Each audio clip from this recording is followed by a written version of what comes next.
Hello, and welcome back to the Best for Baby podcast. As you know, this is a show where I give you tips and advice on how to support your little baby and their development, as well as supporting new mums in that really stressful, overwhelming time when we have little babies. And today we are joined by a guest, and not just any guest, a fabulous one, who is going to give us some advice on how we can use our homes to create that really calming, nurturing environment that is often lacking in those early days.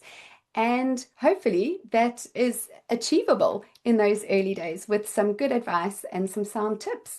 So let me introduce Kimberley Gallagher from the Feng Shui Flow. Kimberley is a Feng Shui consultant, and we are so grateful to have you here.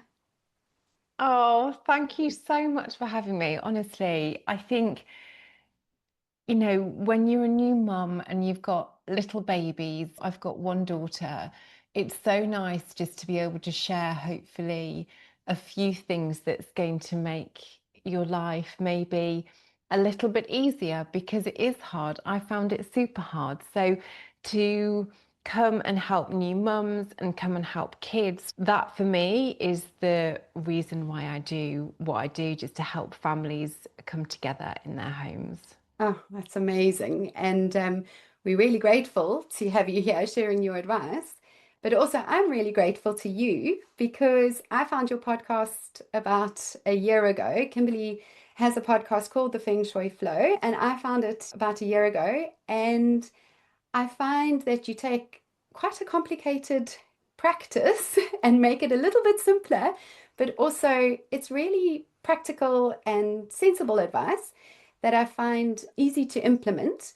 So it's made a huge impact on my life. So thank you so much for that. And I'm Oh, that's excited for so you nice to hear. to share that. Um, Thank you. Kimberly, can you tell us a little bit about obviously yourself and your journey into Feng Shui and how it's impacted on your life?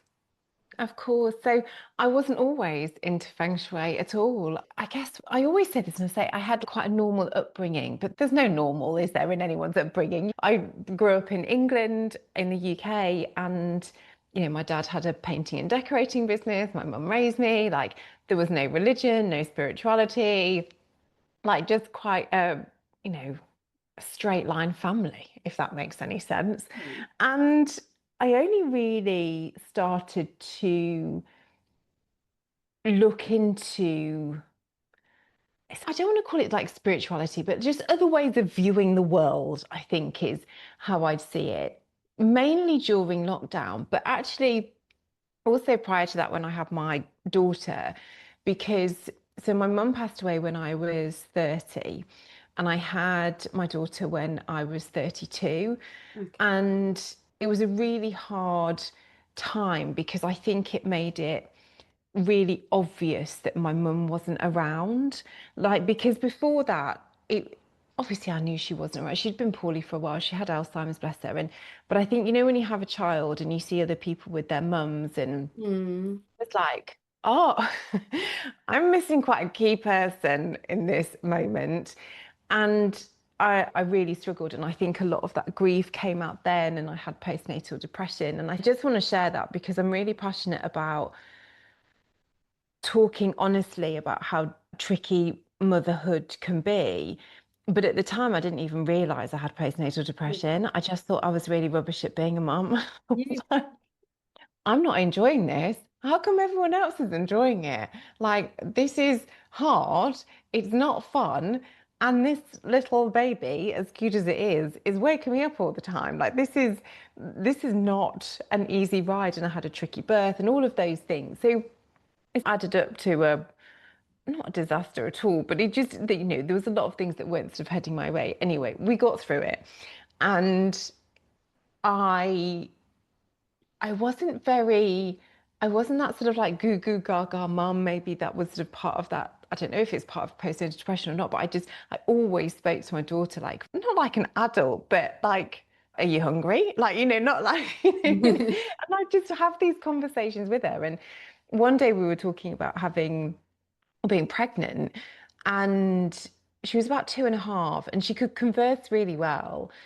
And she just said, so I chose you and Daddy. And I was like, oh, really? And I thought, what do Um, you mean? And she said, well, I was in the sky and I could see all of these parents down there, and I could choose my parents, and you and Daddy look kind and friendly. And I went down this big slide and I landed in your tummy and I swam for a bit.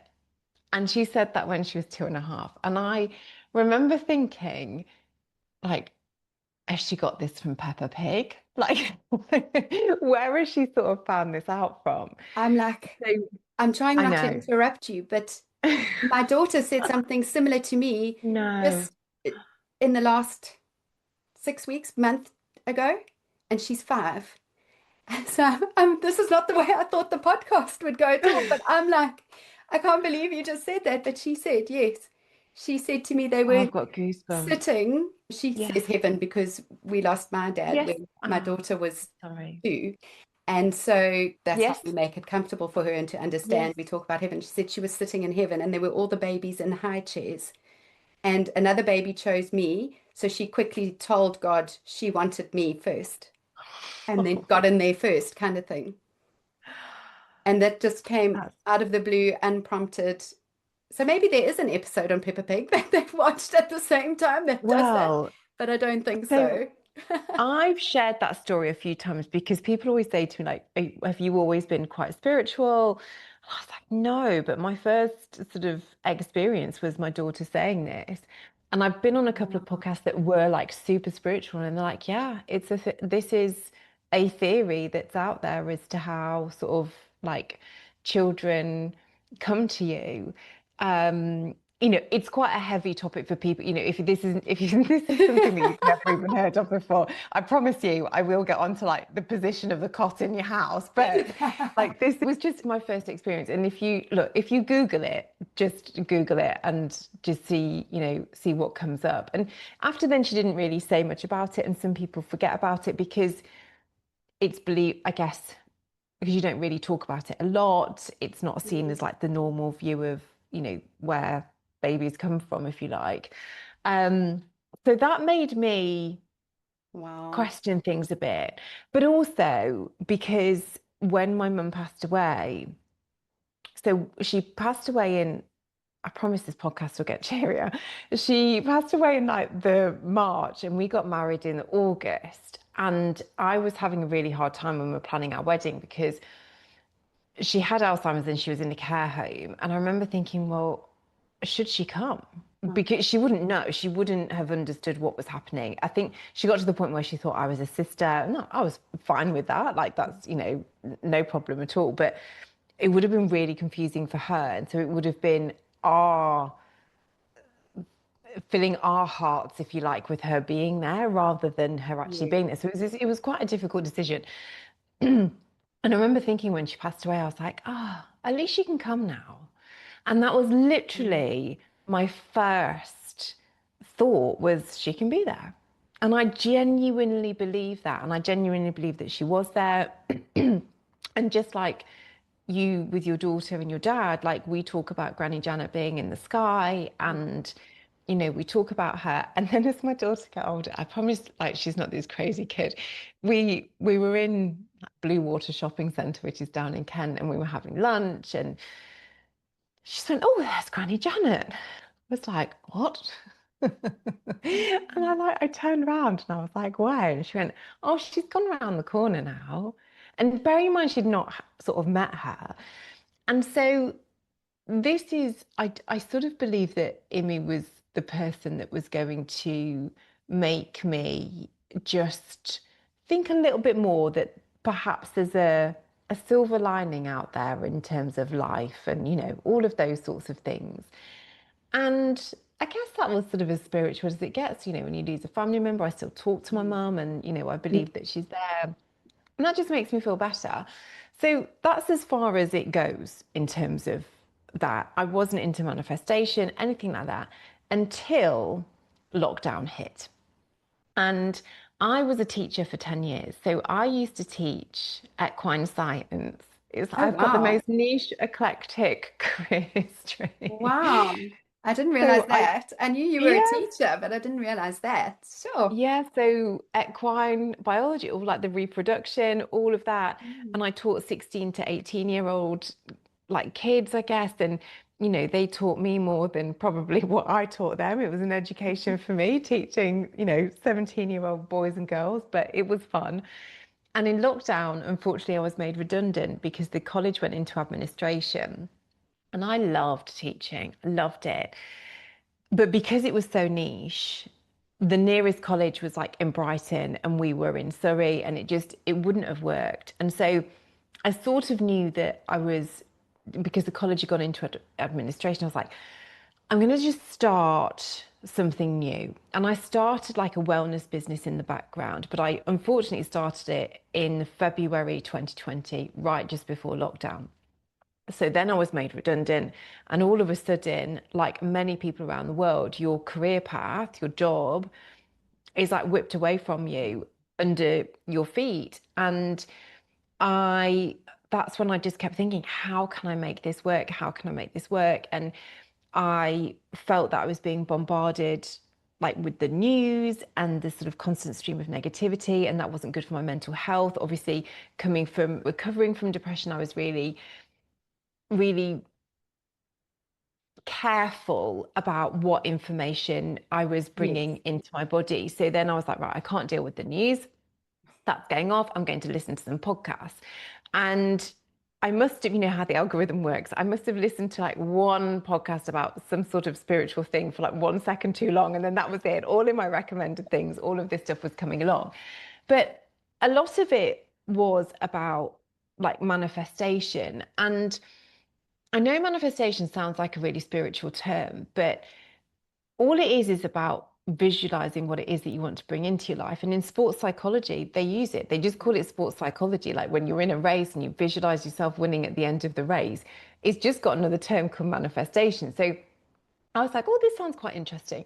And then I listened to more podcasts. And then I just so happened to stumble across a podcast of a Feng Shui consultant being interviewed by the host. And the host wanted to meet a partner because she was single, living in Bali.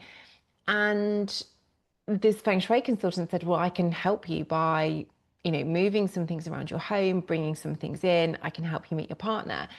And I instantly thought, like, what a load of rubbish. Like, how is that even possible? Like, not one part of my logical brain can work out how that's going to happen. And I just dismissed it. And you know how you get invested in podcasts and so you listen. And then 2 weeks later, this host met somebody. And again, I was like, no, I'm not having any of it. So I was like, I'm going to Google this. Does Feng Shui work? Why does it work? And who follows it? And what I found was actually some of the world's most successful people follow some principles of Feng Shui, whether it's Richard Branson, Oh, whether it's wow. the Beckhams, whether it's Madonna and Gwyneth Paltrow, like, and I think for me, it was the Richard Branson part of it because he's super successful. No Yes. one can question that. But he's a nice guy as well. like, and he looks fairly normal. Like, I could relate to him. And I thought, well, if he does it, then there must be something in it. And then my Google search continued, and it was saying that a lot of shopping centres follow some principles of Feng Shui. Airports, a lot of airports have a Yes. lot of principles about Feng Shui in them, and hotels also, because they all want you to stay there for as long as possible and spend the most money and to be happy. Like in airports, they don't want you to getting stressed. In hotels, they want you to have a nice time, so you recommend and come back again. And in shopping centres, to stay as long as you can and spend as much money. I was like, oh, this is quite clever. And that's And by then, creating a yes, environment that makes you feel good to be there. yes, that's all it is. And I was like, this is clever. And then I realized it's 4,000 years old. And I thought, well, who am I to question it now? Like, I can't come along, Kimberley Gallagher at 40 years old, and go, nah, this is a load of rubbish. So I was trying everything in my business to get it off the ground as much as I could at home. I was working hard. I was doing all the training calls. And then I was bringing in some of this manifestation stuff. So I was writing stuff on post-it notes, like my husband, his side of the bathroom clear, my side of the bathroom mirror, all these pink post-it notes with all of these figures on them. I will do this. And then when that didn't work, I heard that somebody burnt them on a full moon. So I'm like, I'm going to go and burn them in the garden. And then when that didn't work, I was like, somebody's buried them. I'm going to bury them in the garden, see if that works as well.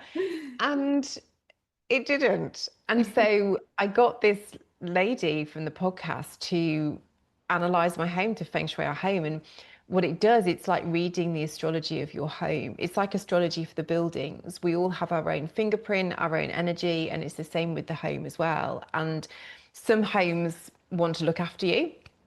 Some homes want to look after you in certain areas of your life, and some homes are just stubborn. Like, if you think of the personality of your home now, is it light-hearted? Has it got a sense of humor?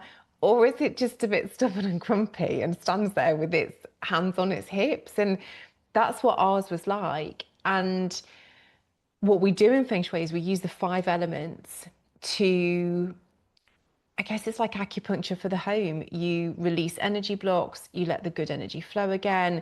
And it's almost like out with the old and in with the new. And yes, the elements are absolutely bonkers. So I remember reading this report, and it's like, you've got to put some metal in your home and some fiery colours and water and earth and plants. And I was like, this is just, but again, who am I to question it? Because at the moment, I've got nothing else career-wise coming into my world. I'm at the point of trying anything.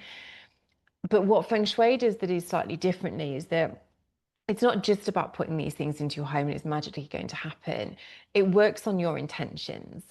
And so my intentions were that we were living in the UK at the time, and I now live in Australia, that I could have a business where I could work anywhere in the world, that I could work with beautiful souls around the world, that I could help people, that I could be financially independent, not just financially independent, and that I could absolutely sail this ship by myself if we needed to. And like, how cool would that be for the breadwinner of the family to love what they do and to be able to look after everyone? I was like, that's literally it. That's all I'm putting out there. And then a month after putting these into my home, I got an email from the lady who Feng Shuied my home to say she was running her last ever certification course and would I be interested in taking the course. And up until that moment, never had it ever crossed my mind that I would want to be a Feng Shui consultant. And you know, when you get that gut feeling that this is what I need to do. And I remember, like, I got the email. I remember literally getting out of the shower and I had my towel around my head and I got it and I was like, and I had to sit down and go, oh my gosh, this is it. But it wasn't an easy decision. It was 10,000 American dollars, which I definitely didn't have. A, even if I was still working as a teacher, and B, I'd baby redundant, and C, this business wasn't, taking off. And then on top of that, I hadn't even told my husband that I'd feng shuied the home. I did it all in secret, and let alone that now I wanted to be a feng shui consultant. So you can imagine that conversation, but that was one of the best decisions I've ever made in my life. Well, it certainly sounds like it. And had you seen from secretly feng shuiing your home, had you seen change in your life by that stage that kind of geared you forward? Everything had just eased. Like, it would just, the tension had gone. Like, we got a sense of humor back. And it's like, the feeling, if you have ever been for acupuncture or just a massage, like when you go and have a massage and you go in and you're tense and you can feel everything and you come out and you can literally feel the blood flowing around your body as it's supposed to. And that's what it's like in the house, that this energy just starts to flow again. And sometimes it can feel a little bit worse before it gets better, because you're almost like unearthing this energy that's been stuck in the home. Like if you're clearing a dirty pond, for example, like it brings up all the dregs from the bottom first and you think, oh no, this looks awful. And then it will just keep going through it and eventually it will clear it. It can be a little bit like that in the home. But the biggest thing for me was Feng Shui, it's not like a big bang of energy where one day you're arguing and the next you're not. It's just this beautiful flow of calm and happy energy that comes into your home. And it's beautiful. It's a beautiful feeling. But my job would be much easier if energy was in colors and I could be like, ah, that purple smoke over there. We need more of that in the lounge. And that red stuff, we need to get rid of that. My job would be much easier. But it's all about a feeling in your home. And I think a lot of my audience have probably all the same feeling, and I'm sure you can remember it as well. Yeah. And we'll talk about children's bedrooms and nurseries and things like that. But Yeah. just moving on from there, what would you say, where would you start if someone came to you and said, if I think back to my early days, I also had postnatal depression and didn't really realize it because I had moments when I was happy, and so I thought it couldn't be that. And it wasn't just that kind of low energy, it was chaos as well as low Yeah. energy. And as you know, here in the UK, our homes are usually very small, and a baby Mm. arrives, and we have too much stuff to fit in the house. And Yeah. so they're usually very cluttered, aside from the obvious, which is decluttering, because I know I've heard you say that, and it's the thing everyone says. But where would you start if your daughter was a little person again and you were feeling that chaos or that low energy and a bit of exhaustion? What would your Mm. starting point be to try and bring about that lovely, calm and happy environment that you refer to? It's such a good question because, I mean, if I think back, it blows my mind how much stuff a little person needs and the size of the stuff as well. Like everything is gigantic, like even Yeah. like the sterilizer. I mean, I'm sure everything's come on a long way since, That's my when I stuff was ready. doing it, but like everything was just ginormous and it does take over your home. And yes, for Feng Shui, we always say declutter so the energy can, move around your home, but you need everything. You need your pram and you need the cot and then you need the changing mat. And I remember my friend telling me once, she was like, why have a changing mat downstairs and upstairs? And she's like, and then I don't have to go up and down the stairs with the baby. I was like, that is genius. Like, I want to put one in every room just so that I don't have to keep going up and down the stairs. So I think the first thing is, you know, make sure your home works for you and your family. So Feng Shui works on our own energy and our home's energy as well. So you've got to do what you can to bring your energy up and also the energy of the home so that you can work together in tandem. It's almost like you've got this partnership and I call it like a sustainable seven. You've got to try and get to this like 7 out of 10, which I know when you've got a little one, sometimes if you wake up, you might be a 1 or a 2 when you wake up because you're so Yes. exhausted. So just make sure your home is working for you and that things are easy. So if you have to have stuff on the side because it's easy, have stuff on the side. It's only for, a period of time. But I think one of the things, and I obviously didn't know it at the time, but it made me feel better, was at night time. I used to, and I was really strict. I was like 6:30, she's going upstairs. Even if it's for like 2 hours, I need to have 2 hours before she maybe wakes up again, has another bottle, whatever. But those 2 hours, I cleared everything, like almost even threw it behind the sofa. And so that for 2 hours, I had a couple of hours where I was me again and I wasn't in that mum mode. And from a feng shui point of view, what that means is that the energy is moving again. We want this constant flow of energy around your home. And I know it's tricky in the UK because the weather's starting to turn, but the way that the energy moves around your home is that the good energy is coming in through the front door and the sort of rubbish energy, the stuff that's used, worn, absorbed all of everything goes out of your back door. If you're in an apartment, it's slightly the other way around. So your front door from a feng shui point of view would be your balcony or your view out. We call it like the face of your home. So if you think of Okay. your home, like the back side of it or the front side of it, where the face is, that's where the good energy is coming in. Like the eyes, teeth, mouth, that's where it's smiling. That's where this good energy is coming in. So every morning, what I would advise people to do is come down and just open the back door, even if it's just for 30 seconds, just let that energy go and just sort of mentally say to yourself, right, we're starting afresh because parenting can be so hard. And I heard somebody say this week, what were we talking about? It's like mental health. And she said, actually, give yourself 3 opportunities in a day to start again. You've got the morning, you've got lunchtime, and then you've got the evening. Don't see it as starting again, even on Monday or tomorrow. You've got 3 opportunities. And if you've had a bad morning, do that again. Like midday, open that back door, start again, close the back door, open the front door, let that good energy come in. And you can start again throughout the day and just be aware of this energy circulating around the home. Because I know for me, I had Imi in August, so it was sort of coming into those colder months. And so it's really tempting, or even those first 6 weeks, like I didn't really leave the house until Yeah. somebody practically made me, which obviously wasn't good for me either, because then the doors and windows just weren't opened throughout the day. So there was none of this lovely fresh energy coming in. So I think my first tip is lean into the fact that we want this energy circulation around the home. And I know, again, for new parents, sometimes you might put your pram in the front door, Door. like in the corridor.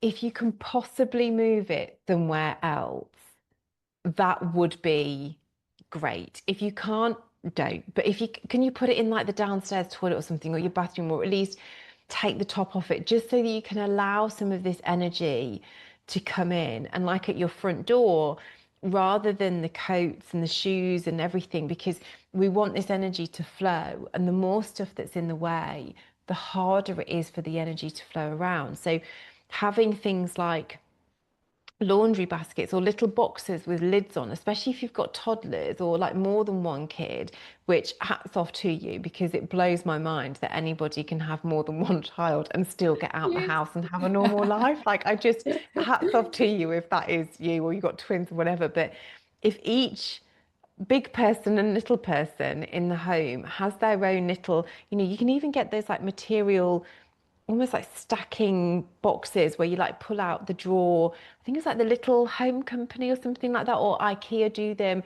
And then each person's got the little drawer to put their pair of shoes in, or their coat, or whatever it is, so that everything is away. And I think it then not only lets this energy flow through the home, but it's also, especially like for little ones when they're at, like for toddlers, like going to nursery, maybe if you've got a toddler and then you've got a newborn and then they don't like necessarily leaving you.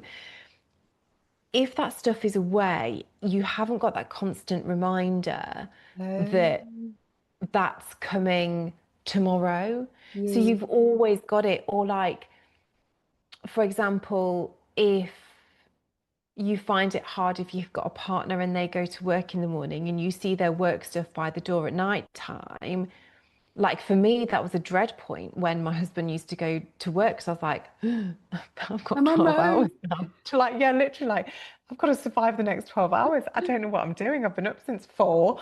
Um, and so it's taking away these reminders so that when you are at home, that Right. yes, you are mum, but also just for a couple of hours, you're you again.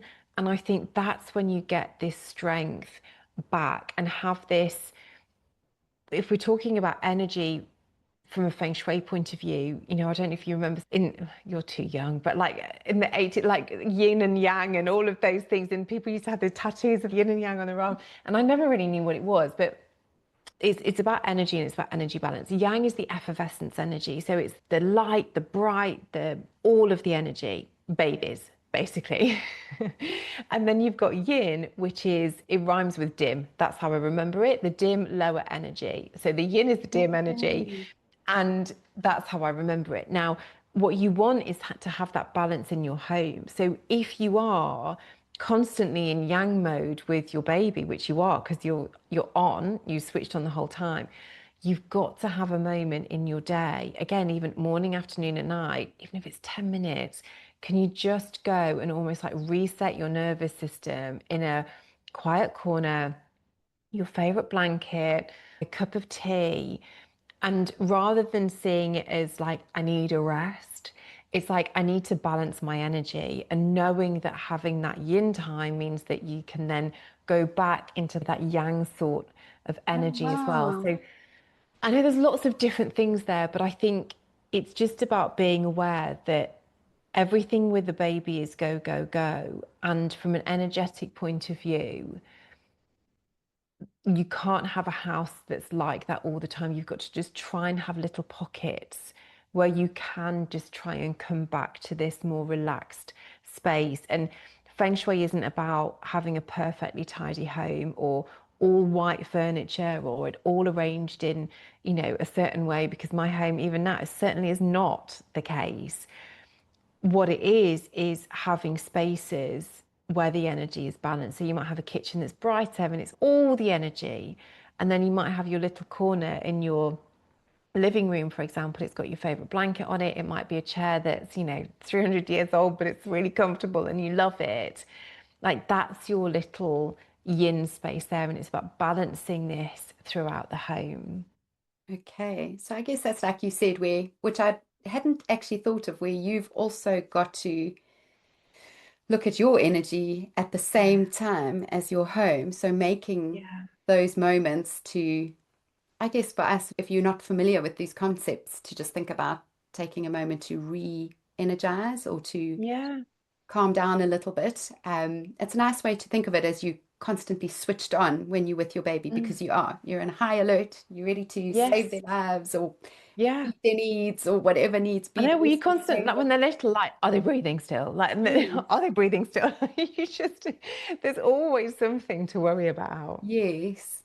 And maybe a silly question. When you talk about letting the energy in the front door, do you need to have the door open? Is it like, do you need to go and Yeah, so open it, or is it energy just is not a silly question at all because I mean, no one talks about this sort of stuff. So it's, it's all brand new. So good energy is coming in through your front door, but also the windows too. So you can open your windows, clean your windows. What I don't want to do though is, as a new mum, give people a million and one jobs to go do clean the because windows, which we never do cleaning the anyway? windows, I can tell you, was the last thing on my mind. Cleaning my teeth was probably something that I was trying to aim to Yes. do. Cleaning the windows, not going to happen. But just open it, even with baby in arms, like because that fresh air will do you both the world of good. Literally open that door, stand there, take in 5 deep breaths and just allow the energy to come in your home. Allow you both to sort of take those deep breaths of lovely fresh air in as well. Because when energy gets stuck in the home, it just absorbs the same stuff. So if you feel like you've been going round and round in circles with illnesses or with wealth or with tension or with whatever situation it is in your life, like for example, it might be a promotion at work, like you are constantly thinking that, oh, this promotion's coming, but it doesn't quite come. And you're constantly in this cycle. It can be the fact that this energy is just recycling the same stuff. We haven't got this input of new energy coming into your home. So even just doing that can be enough for some homes to really shift the energy. Some homes, it takes way more than that. Like the energy has just been so heavy that it needs a bit more tweaking. Just like some people can go and have one massage and they feel amazing afterwards, or like me, I'm 18 months down the track with my chiropractor and we're just about getting there. So it depends on the home, but this lovely energy is coming in and we want it to to be able to circulate around the home. And so especially like in your bedroom, in the baby's room, or if they're still with you, open the window every day, especially when you're making the bed. You want this old energy to leave, and especially if you've had a bad night, if you've been Mm, up every second of the night, whether it's, feeding, burping, trying to get them to sleep again, you want to get rid of that energy. So just open the windows, make the bed with the windows open, let that energy escape, make it all nice again, close the window and be like, right, we've hit a reset. It's like hitting Control Alt Delete on your home every morning with the energy and just even saying to yourself, and this is something that I love, and it might not be applicable to when you've got a baby, maybe it can be, is just saying out loud to your home, show me how good today can be. And just having that positive mindset rather than sitting there like I did going, this is awful. I don't know how. And in my head, I was repeating it because I was just saying, well, today is going to be as bad as yesterday. And of course, then Yes. those things happen, don't they? Because you Mm, think, oh, well, I've put her down and she's going to wake up in 20 minutes because napping was not on her schedule whatsoever. And so it's about trying to remain as positive as you can and using that mindset and listening to podcasts that make you happy or watching something whilst you're feeding your baby. I think sometimes mums get, it's a real Aussie term, like mums get bashed a bit, like for maybe watching their phone when they're feeding or something like that. Like, yes. just whatever is going to make your head happy when you are with your baby. And I think if you can just incorporate some elements of Feng Shui in terms of energy into your home, that's going to help your mindset, and your mindset is going to help your home. Like everything is just going to work so much better together. Yes. So with that, then if we look particularly at babies' rooms and things, I know Yes.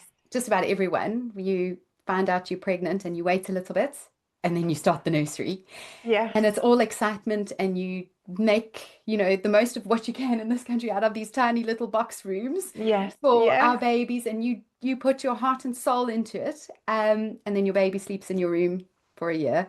Anyway, but If not longer, if some not people, longer, yeah. yes. So, I'm sure I would have been totally misguided. I probably did all sorts of crazy things. So yeah, what are your top tips in that stage, creating the nursery and little children's rooms? Okay, some of these might be a bit controversial, so I'm just going to say them anyway. And it's almost like in hindsight, like looking back and then understanding the energies of things. And some of them will make perfect sense. A lot of Feng Shui is common sense. So the first thing is the cot position. And the whole point of the bedroom, any bedroom, whether it's a nursery, is for sleeping. And I think for babies, we're really good at that. For toddlers, that's when lines get a bit blurred because all of a sudden we go from these beautiful neutrals of babies and then we go to toddlers and it's like, boom, here's all the colors. And then we forget that actually they've got to sleep in those rooms. But for toddlers, I think color wise, it's really beautiful. So we want to try and keep it as calm as possible. Now, we can lean into the elements to help us with color choices. And green is part of the wood family. So if you think trees and plants, and this brings growth, it brings support. If you think of the roots of the trees going into the ground, like it's very, very grounded, but it allows the child to grow around them. So, like a lovely sage green, which I know doesn't necessarily come under the top 10 colours for babies' rooms, but even just a little bit of sage green in there.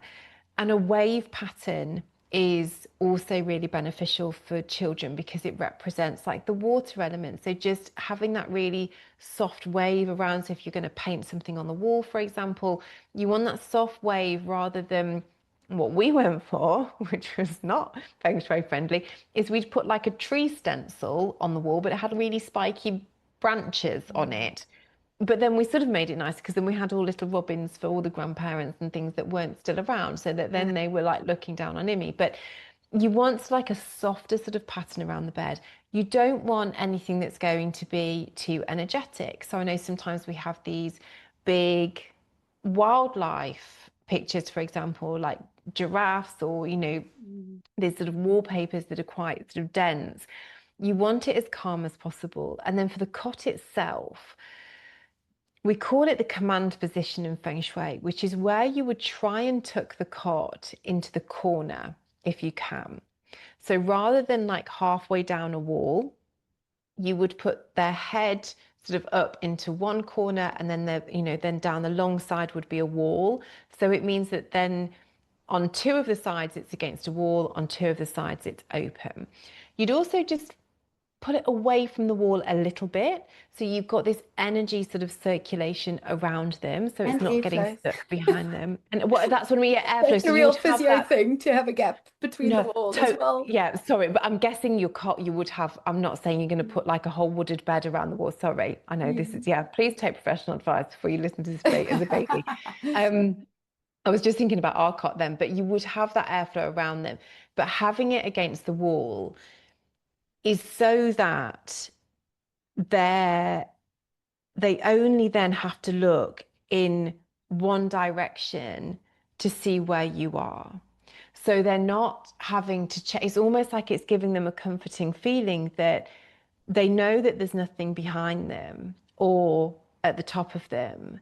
They only have to look one way for you. So, you wouldn't ever put a bed in the middle of a room because it just wouldn't feel with nothing around you. Like there'd be too much going on. So you're pulling them away from energy flow. So trying not to be opposite a door as well, because the energy's coming straight up through the door. And if that's then hitting the cot, then that can make a child feel there's just a lot of energy around them. So what you're trying to do is just pull them out of these energy flows as much as possible, but of course having proper airflow Yes. around them. If you can, try not to, and again, this is exactly where Emmy's bed was, underneath the window. She had a V-Lux like right on top of her, because this energy is wanting to come in. So again, if you're wanting to create a calm environment, think about where the windows are and where that baby Mm. is underneath them. So it's just thinking about cot position, and rather than thinking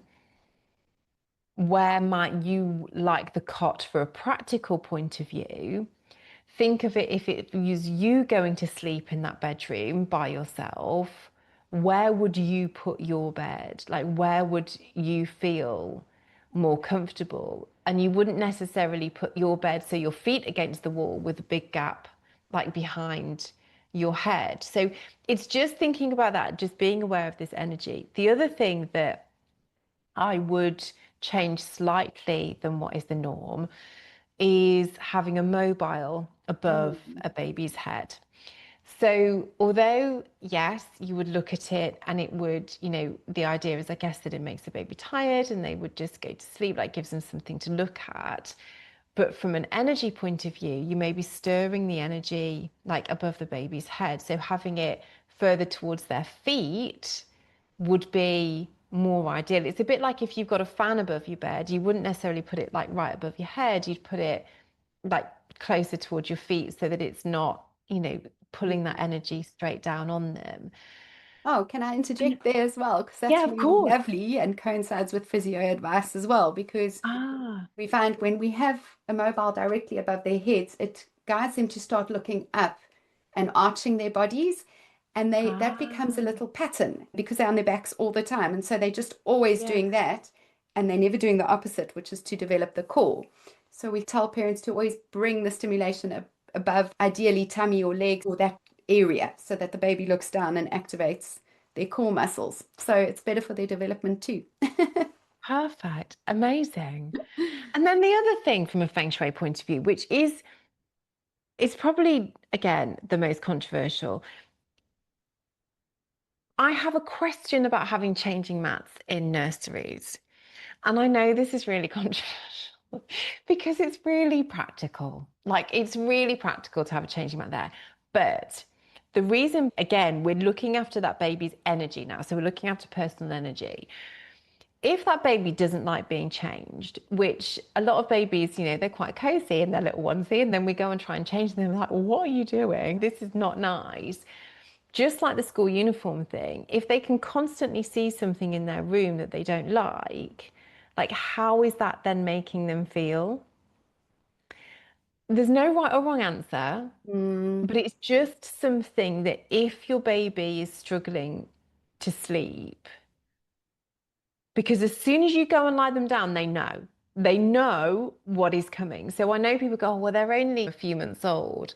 Like Imi was wise. She knew, what was, you open the drawer to the nappy and she'd be like off crawling. She knows exactly what's coming. So it's just food for thought about what is in their room, and is it designed for them to sleep? And yes, you've got to have practicality in there. mm. I don't know. It's really hard Well, because from a feng shui point of view, you wouldn't have a toilet in a bedroom. Is no. the Any that's point of view. I know from any point of view, but it's difficult because they're designed that way.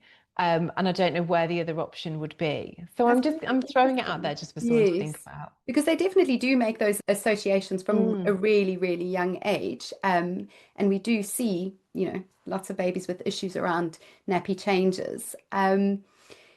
And they make that association, and maybe it's not a nice thing to have in their peaceful bedroom. But I mm. remember you also said on one of your episodes about nappy bins and having them Yeah, in the nursery, and I'd never yeah, actually thought of that. And I think you said something like, would you want to sleep where there's a bin full of yeah, soiled next to a nappies? bin. Yeah. Yeah. But what I like to try and do is just to get people to see their homes a bit differently. And what happens is when we purchase a home or we rent a home, we decide on that home because of a feeling. It's a feeling that it gives us when we Yeah. go and look around a home. When we move in, all of a sudden it just turns into rooms that have functions. So the kitchen is where we cook, the living room is where we watch TV, the dining room is where we eat, and the bedroom is where we sleep. And we lose that feeling. And I think just reawakening to the fact that your home has energy and you it can really help you throughout these periods of your life. And sometimes, like that, with the practicality, like, well, we need the nappy bin, we need the changing bin, and we need it near the cot. And yes, we do. But it's also like saying, well, I wouldn't put a bin in our living room, for example, and I wouldn't fill that with food like after people have had lunch. The bin goes in the kitchen because you wouldn't want to be sat next to, a smelly bin all day. So yes, it would make life easier if you could just put stuff in there all day, but we don't. We keep it out of there. So I think for little ones, it's just thinking about what they're surrounded by. And it is believed in Feng Shui, like what the baby sleeps on as well can really impact them. So what's stored underneath their cot, that energy can come up. And I know storage is a huge problem, Mm. in smaller homes and when you've got little ones. But if you store beddings and rugs and things like that under the bed, that is perfect. What you don't want to have are things like toys or anything that's like sharp or brightly coloured because that energy can come up through the cot. Okay. And if you have to store those sharp things, Yeah. are there things that you can do to soften that energy around your baby's bed? I would Or would you switch them just completely? I'd switch them out. So if you've got like somewhere else that you store other stuff, I would just completely switch them out. Or if you've got a toddler, for example, and they've got more toys, like laundry bins with lids on are absolutely perfect. So you just put all the toys in there, put a lid on it, done. Like that energy is then like Okay. completely sealed inside of that laundry bin. And again, it's almost, like when you go and stay in a hotel, you're doing a turn down service at night, like you're turning it down, you're turning down that energy before you go in there to sleep. So you're just making sure that when you do go in at night time, that everything is just at that lower level, and even having lights, if you can, that are below eye level, that mimics sunset. So again, that's sort of calming that energy down. And I do it before we go to bed, so about 6 o'clock, I will go up and put the side lights on rather than the big lights, so that when we go in, I don't then have to turn the Uh, big light on to then turn the side lights on because, you know, sleeping through perimenopause is tricky enough. I don't need anything that's going to trigger any sort of hormone in my body to go, now it's time to wake up. So, and it's the same in kids' bedrooms as well, so that when they go to bed, we all know this because we know like the bedtime yeah. routine, they have a bath and it's all then nice and calm and we read to them. So just thinking about, we're doing all that, we're working so hard to calm them down before bed. Is there anything in that room that is just screaming energy at them before we put them into their bed or to their cot? Well, thank you. I think that's super helpful. Um, You're so and welcome. super interesting. And just because a lot of what I do is to try and support mums who maybe sometimes we can listen to a podcast because we're busy doing something with Mm, our baby while we're listening. We're not so good at then implementing the advice because that comes second, baby comes first. And I find certainly when I was quite isolated when I had my baby because it was the start of the pandemic. Oh And it gosh. was really hard to have any kind of network. Or Mm. we'd say, let's catch up over Zoom. And sometimes we could go and meet up, but it's that Mm. whole thing of, oh, I'd just rather stay at home or, Yeah. do something that I have to do because I don't have any other time to Yes. do it. So the idea, because I know you have a membership, and I was hoping you could tell us a little bit about that because I just think if someone tells you there's something happening, meet up, here it is, it's really simple, hop on with people who are like you, um, and maybe just with some little hints and tips that can bring about a bit of calm here and there, that would have been really helpful for me. And I know your membership isn't particularly about babies or mums, but I think that's quite nice as well to Yeah. just, like you were saying, have your moment where you go and you put your favorite blanket on and a cup of tea and be Mm. yourself again. Um, and I can probably say I haven't been myself in 5 years, because you Yeah. just don't. And I think it's just a really lovely, from what I understand, I don't know much about it, so maybe you can tell us a bit more. Oh, thank you for mentioning that because it's it's called So Much Love, and you can find it on somuchlove.com, and the app is even now I'm like, oh my gosh, I've got an app, the So Much Love app. But it was built for people and it is women. It's open to everybody, but it's just women that are in there. And it's for women to come together as a community and to meet people who are there to support one another. And it's not like-minded people, because I think we say that all the time, because actually people are so different in that group from all walks of life, from all over the world. And I think we often joke and say, oh, it takes a village to raise a child, but I actually think it takes a village to raise a woman as well. Like, there's only so many things that I've been through that I can help other people with. And in this community, we have women of all ages, people with young ones, people that have got kids going off to university now and they're struggling because they're leaving. And everybody is just so willing to share their tips of things that it's the Facebook without the fear, is what I Oh, designed it to be. But we also have live calls in there as well. So at the beginning of every month, I do a 30-minute call and I make sure it's 30 minutes. It's no longer because we don't have very long. And it's 30 minutes at the start of the month. And I call it an intention setting call. And it's recorded so you can come on at any time, but it's a bit of mindset. It's a mini meditation that's like 3 minutes long because I can't meditate for very long. I'm like, I haven't got time. I've got stuff to do. I've got lists to make. But it's about setting your intentions for that month and just thinking about maybe some affirmations. And it's about taking life at really small steps along the way.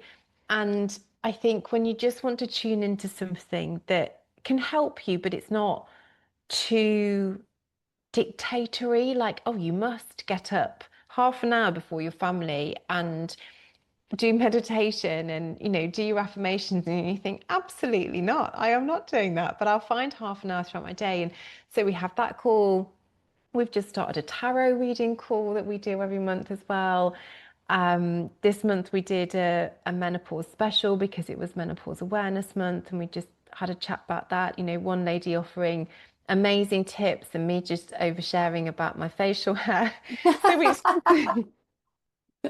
it's just this really lovely space for people to come together. And it is a membership, it's a paid membership, but it's, a couple of coffees a month is what I wanted it to be. And I think I just wanted this safe space for people to be able to come and ask and share or just be who they yes. are. As I think it's really important we can do that. It's so important. And we do lose that opportunity, Mm. particularly in the early days. And then it kind of becomes a habit. Yeah. And you almost need someone outside of you and your circle and your everyday to just whisk you away, like a Yeah. good book. Think about something else and feel Yeah. good and come back. So thank you for sharing that. I'll pop the link in the show notes. Thank you. And we can't stop without talking about the great big golden elephant in the room behind you. Did you know I've got a book coming out? I haven't heard. Tell us. Well, maybe my listeners may not know. So please do. And what's Oh, really exciting is I think you're coming here soon to do the launch. And Yes. promote it. Yes. Yeah. So I have written my first book and it's called The Calm and Happy Home.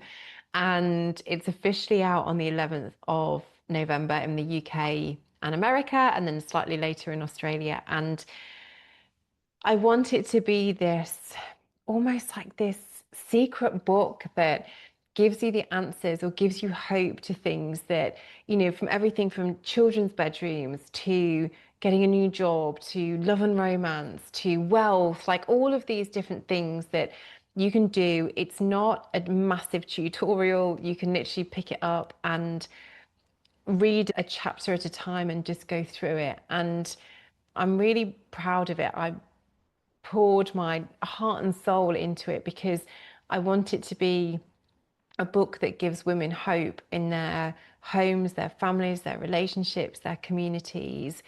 And yes, I'm coming over to England to promote it, which is just so exciting. I literally believe I have got the best job in the world, and I'm so super grateful to be able to come on and share it on podcasts like yours with you, Lisa. So yeah, thank you.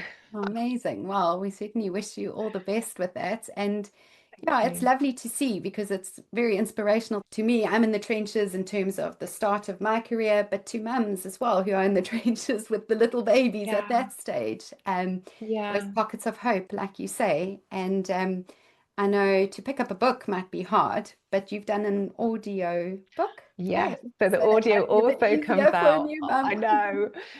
That also comes out on the 11th of November. So I will be advertising that. I think I'm allowed to start officially advertising it next week, which is so exciting. Oh, lovely. Well, thank you so much. And yeah, Mhm. I think there's so much more we could chat about. You've got loads of resources as well on your website and a workshop if any of our listeners are interested and this is all new to them and they want to dip their toes in. You're having a workshop next week, hey?